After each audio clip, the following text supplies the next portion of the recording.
in, he says how Jim talks about being in the in-between during his near-death experience, in the same way that Tina talks about it as the other side. And I just thought it was fascinating that, when I go to visit, sometimes I'll be out and I'll walk the labyrinth, and Tina will take some pictures, but I'm always in the pictures because she's got a camera and she takes the pictures. But Jim's pictures, he just disappeared. Wow, that's fascinating. Interesting. We still don't know what happened to him. Julie. Yeah. Can you say more about 9/11? You mentioned the ones that jumped came back quickly, relatively, I guess, to be newborn babies to those families. But of all the others, is there any other information you have? Well, I use the jumpers, but just as an example. But a lot of those that died in that incredible situation there, a lot of them have. I felt very strongly that they have come back, and it had to do with the fact that those that were in New York or around New York, they realized suddenly the importance of family rather than making big time money. Thank you. You're welcome. Tina, it sounds like they had an opportunity to really work on what they may have missed in that lifetime after 9/11, kind of a wake-up call that helped them focus more on their life purpose. Would you say that sounds Yes, right? I would say you're right. Yeah. I have a question. Oh, go ahead. I have just a quick question. Have you any sense that the book has helped people that are considering suicide? Is that something you've gotten feedback on since you've written it? Interestingly enough, I keep thinking about that, and so far I have not heard any details on that part. But I hear people that how helpful it's been for them in other areas.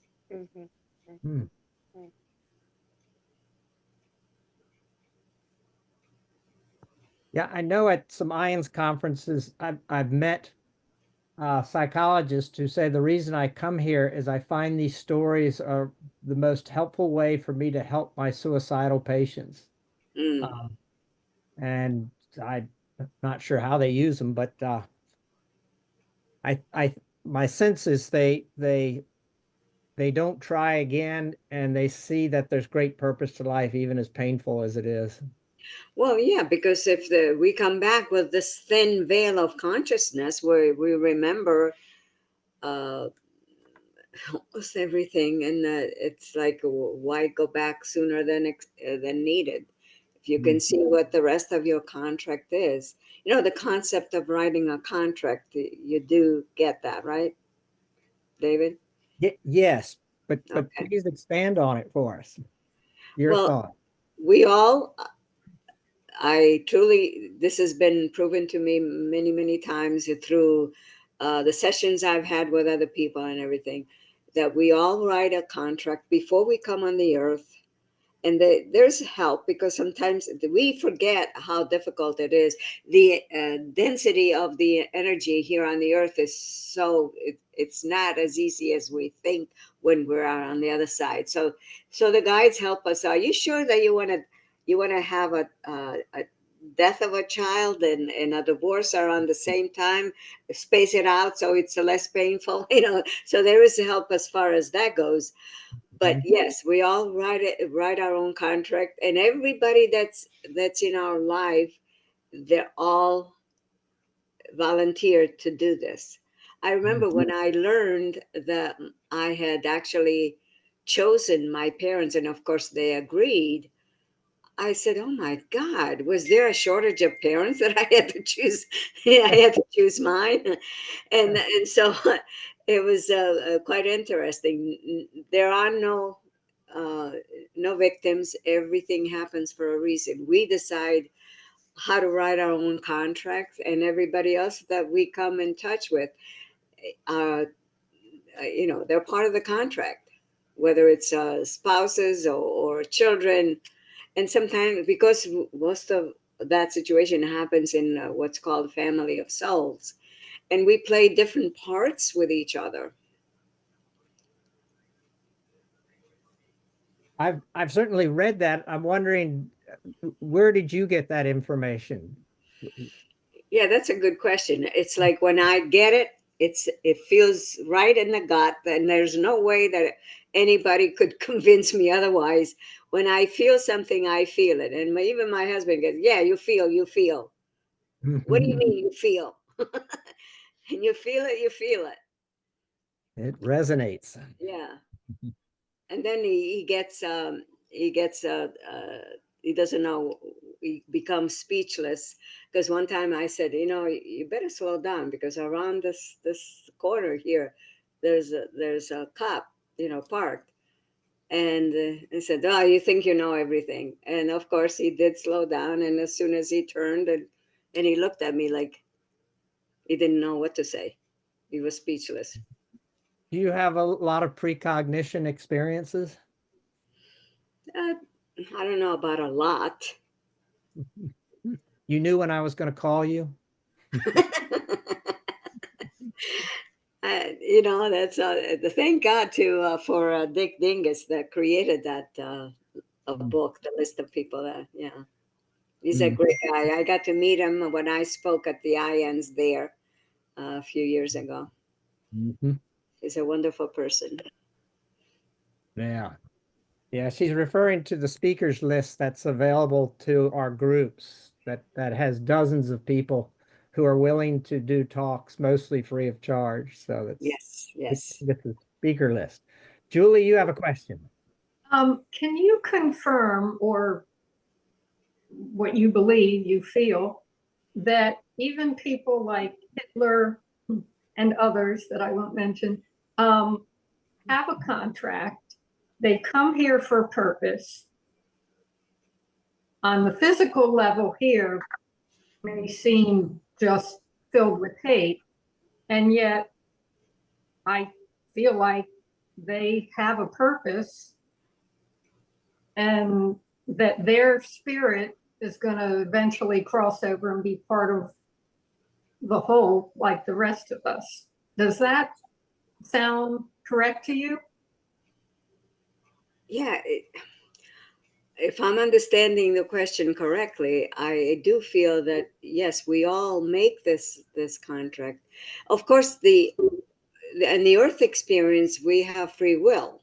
So there's always an opportunity to change for those players in this drama to change their minds, because of that's why there's a joke in the NDE group saying we're all dying to come back. Because it's yes, it's all scripted, and but there is a thing where you can change your mind. There is I've seen it with some clients. I've seen it many times where after they leave the earth, uh, the people that come to they want answers about the the loved one that has passed on. It says, well, why did he have to deal with so bad alcoholism and drugs?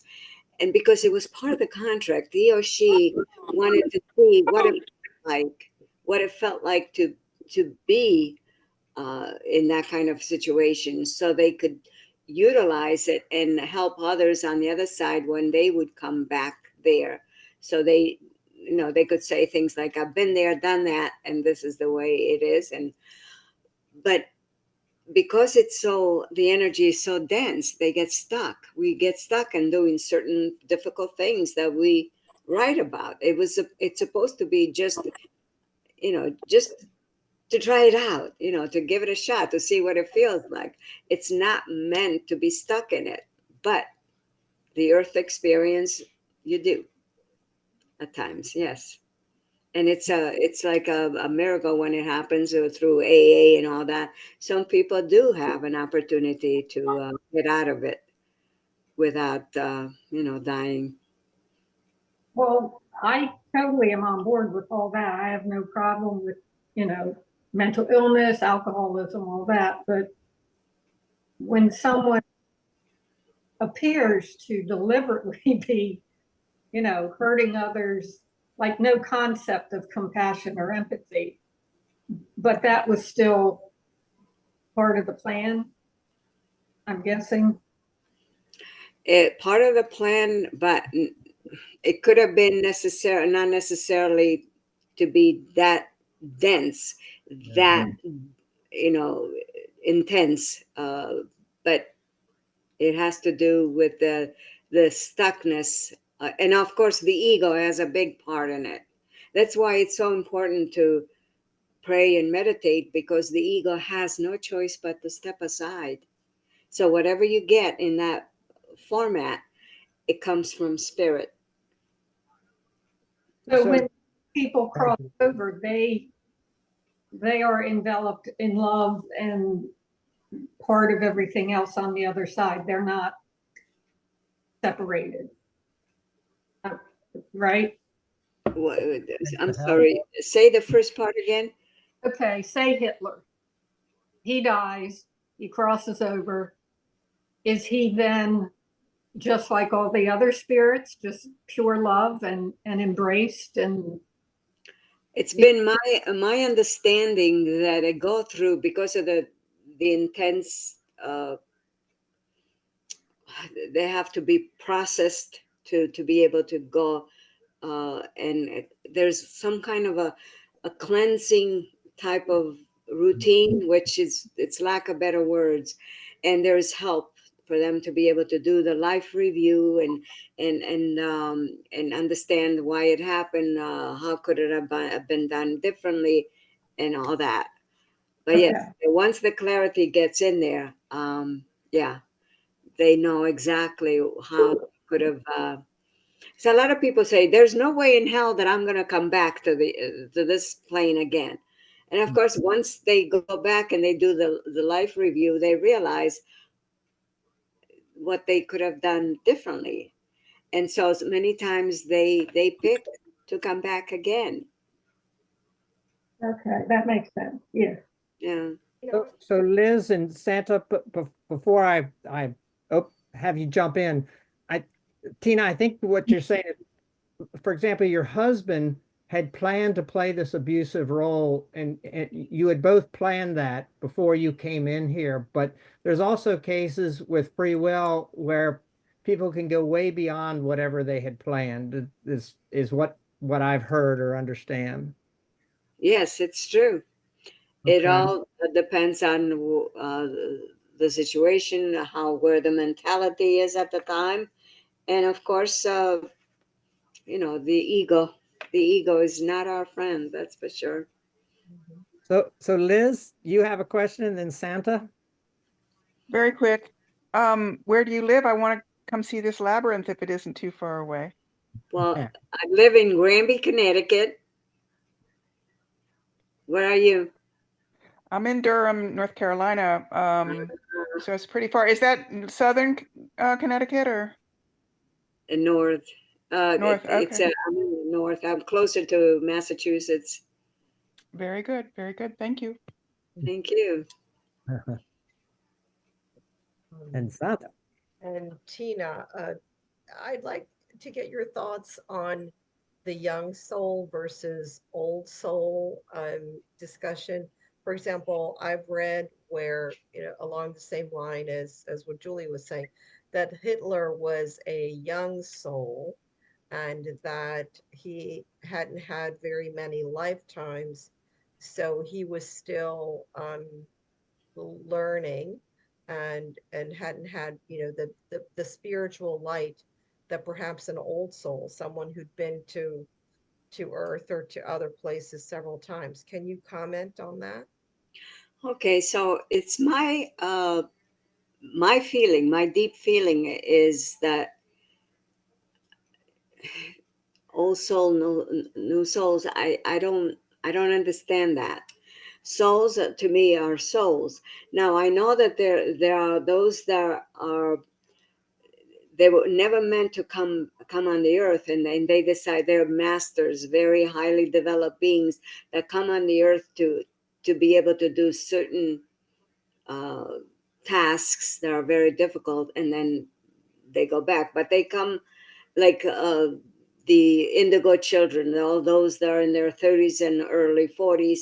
There was a group of entities that came on the earth to do certain tasks here, the indigo children. Then there are those souls that are coming now, the crystal children and all that. They're all highly developed. That they come here to help the earth, because the earth was created as an experiment. It's a library, and all the earth, the people, the humans, are keys to this library. Now, again, I don't know. It doesn't feel right about old soul and new souls. Now, the idea about Hitler has come a couple of times as I was doing uh, gallery readings, that he came with the understanding that it was going to be a very, very difficult lesson, not for him, but for those that he was using to do all this extreme, incredible things to them. But they gave me this vision once about, okay, so all these thousands of people, when they realized what was going on, yes, some of them would have died as they did anyways, but why didn't they start to fight back? They were just like little lambs going. And so his lesson to all of those people was to teach them how to fight back. And we kind of have a similar situation nowadays, which I won't mention, but it's the like, for example, with my ex-husband's situation there, he was so extreme in his abuse that I felt that I had no other choice but to get out of it. If he had been not as bad, I would have kind of, in my mind, I would have said, okay, well, it's not so bad. I don't want to take their father away from the kids. I'll just swallow it. So that's that. But when it's extreme, it's an opportunity for people to learn from that, to take action. And it's always, the spirit says it all the time. What is the lesson in this for you? When you see a situation, it's always about the lesson in it for us, not for whoever you think that they should learn, that should learn from this, because they have to ask that question themselves. And that's the best I can do with the Hitler situation. That's well said. It's very sad and touching, but it's being repeated all the time. It's for opportunity to see. The definition of insanity is doing the same identical thing over and over again and expecting different results. Mhm. Humanity.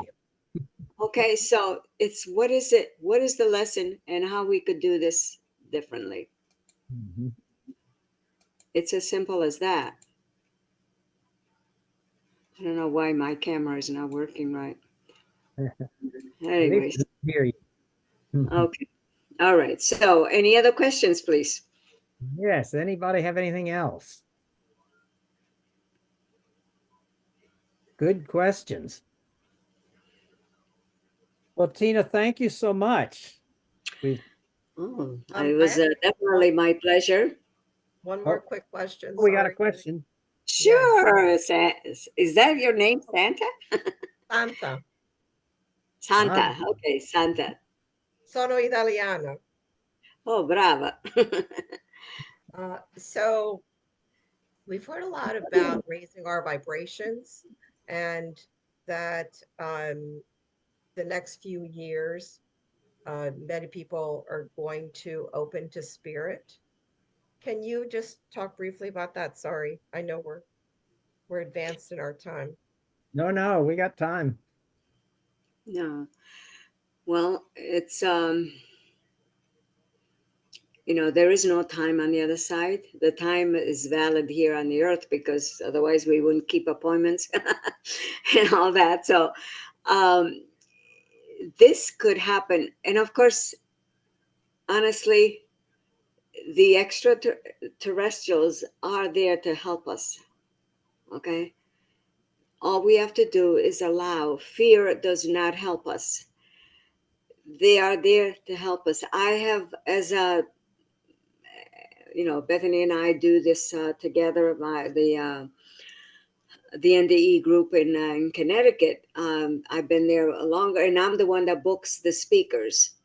And so I've heard it so many times that people that have had near-death experience, when I vet them in order to be able to speak for us, I've been told more than once that they have met ETs on the other side when they had their near-death experience, and some of them still work with them from that dimension to ours. One young woman who was an attorney here, she says, I'll share my experience, but I will not talk about my ET's experience because I'm an attorney. I want to keep working.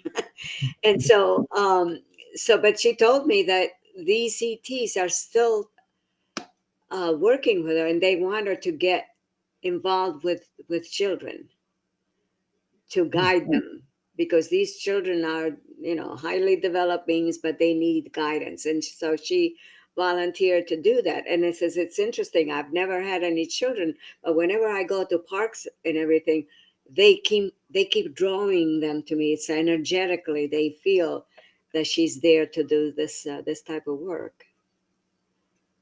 So I Santa, do you feel that anything was helpful, or what came out of my mouth, or do you want to ask further questions?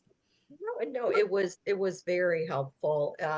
It's just that right now it seems like most spiritualists are talking about the earth is raising its vibration, and that many of us are also going from what they call 3D to 5D, and that we're moving up, kind of leaving a little bit of the material world behind and Yeah. advancing on our spiritual journeys.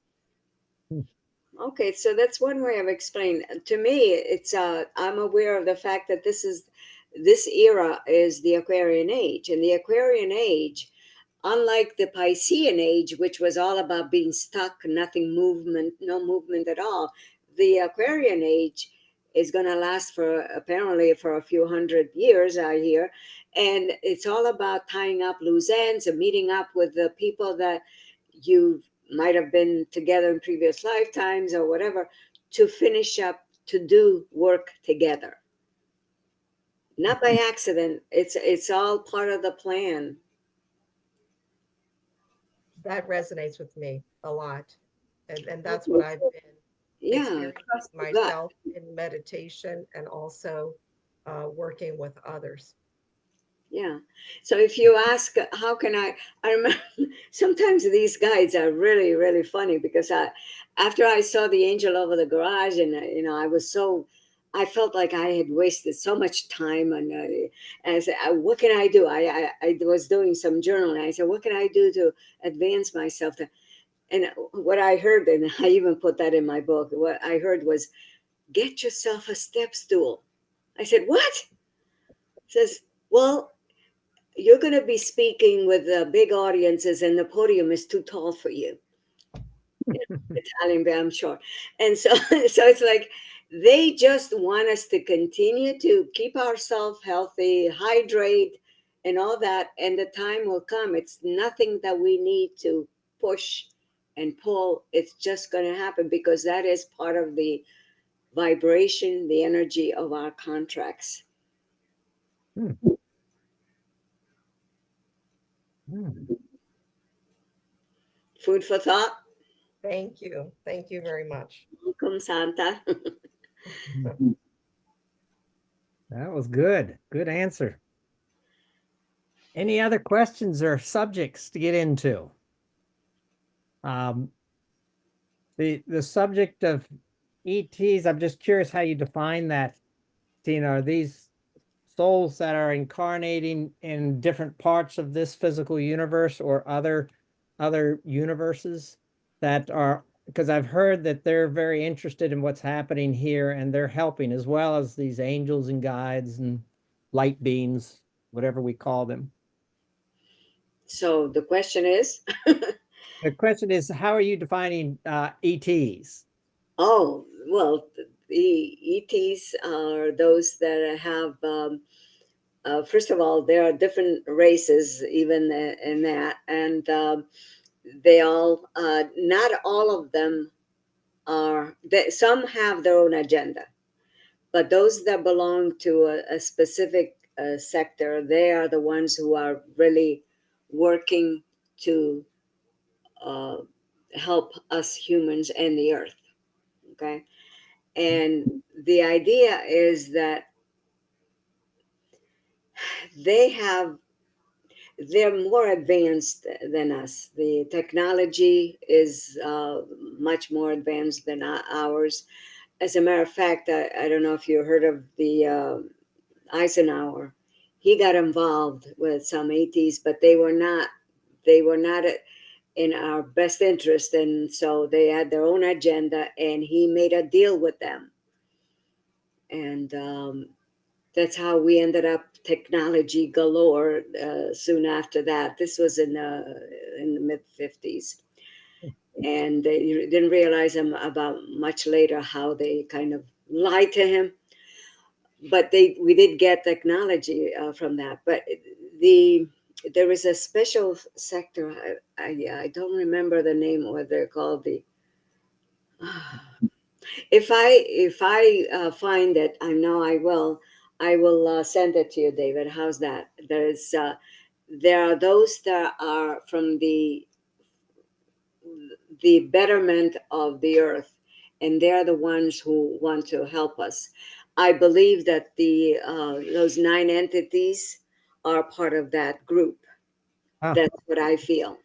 Okay, and they're here to help us to do what we came on the earth to do, and then go back home. Home is, honestly, there is no heaven. It's just a different place that we go to, because there is no religion on the other side. I was told very clearly that the religion is needed here. The religion is valid here on the earth. All of them are valid. Their only purpose is to connect people with each other, to form relationships, friendships, period. But they're all valid. That's encouraging. Makes sense. Yeah, there is no need for religions on the other side. Oh, Liz is having a.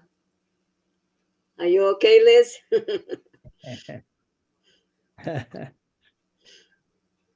Oh, She's. any other questions? Gotten into some good subjects. Well, Tina, thank you for all your time. You've hosted these for 25 years and you're still contributing to other groups. I believe that's a labor of love, and I get drawn. Honestly, I don't get drawn to. Sometimes I get calls or emails from people that do blogs, but it just, if it doesn't feel right, I don't. I don't say yes, thank you, but no, thank you. So I felt drawn to this, and I agreed to speak, and I'm glad I did. Yeah, me too. Thanks for saying yes.